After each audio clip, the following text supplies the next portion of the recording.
Hello and welcome to Spirit Touched. Let's look at what Paul says happens when we reach the stage of ungratefulness in 2 Timothy 3 1 and 2. Does that sound like what's going on in the world today?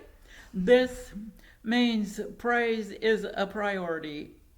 Nehemiah 2:27 and 1 Samuel 12:24 puts it into perspective nicely. Are you grateful to have a Bible? Life without thankfulness would be very sad. Here's what the words bright shining as the sun shows us. Right thinking leads to bright thinking. What a thought. Praise leads to possibilities. Colossians 3:17. Those times he was in jail, Paul wrote 4 of his letters, and all of them spoke of his thankfulness. How we look at our circumstances makes all the difference. You see, all these trials help us become conquerors and overcomers. Remember, when it gets dark enough, you can see the stars instead of the mud. Praise perfection. Psalms 89:1. Grace is one of God's most powerful forces. It can break the stronghold. And where does grace begin? At the foot of the cross. Paul's letters were so powerful because they were epistles of grace. Our Lord took his last breath on the cross with a crown of thorns on his wounded head, yet he entered heaven with a crown of gold glory on those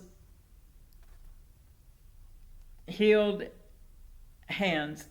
Grace led Harriet Beecher Stowe to take up the cause of slavery in this nation when she wrote the book Uncle Tom's Cabin.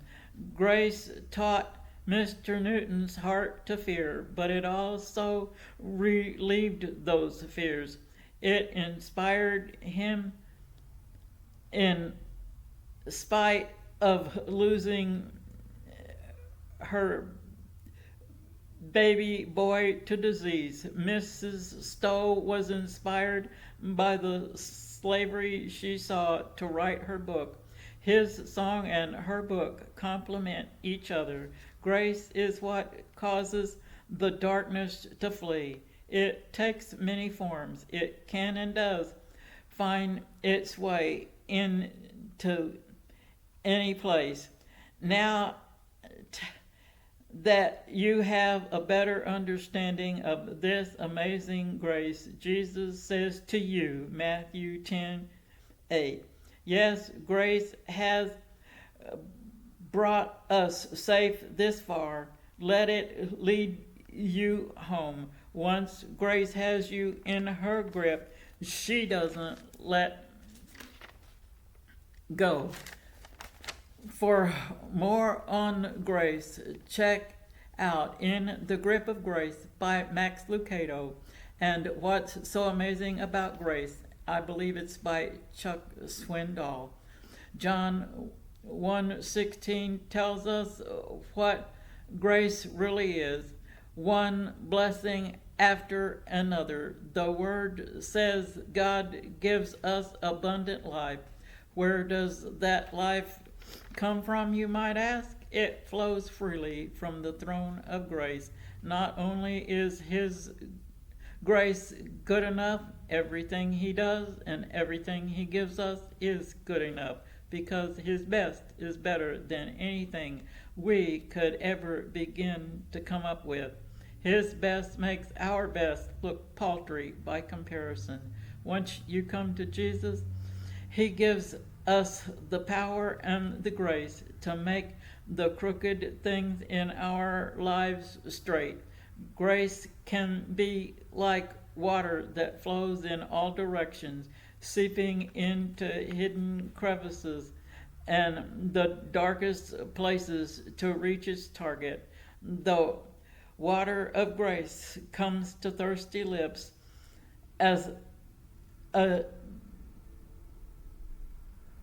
trickle at first, then a flood bringing hope. After the storms of life come upon us, all are in need of the water of grace from one another and from God.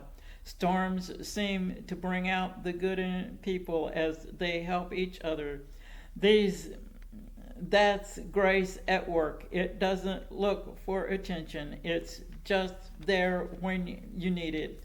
It's the water of God's grace that gets us through the storms. And yes, it's more than enough. It's all around us. All we have to do is look. It's one of those free gifts God takes such great pleasure in giving us. It comes from unexpected places and in ways we might not choose. Grace is what moves the mountains in our lives. Some Christians think that because they are saved by grace, they can still sin. Wrong. Having grace does not mean you can continue to sin. That kind of thinking perverts grace. Grace is not an excuse to disobey God. 2 Peter 2:19. Accepting Jesus allows his grace to take control of our lives. Matthew 6:24 gets it right. Whatever controls us is what is our master, and we can only have one, and that's Jesus. And you'll notice that Paul signed every one of his letters with grace and peace. You may send your prayer request to heanswerstwo@gmail.com.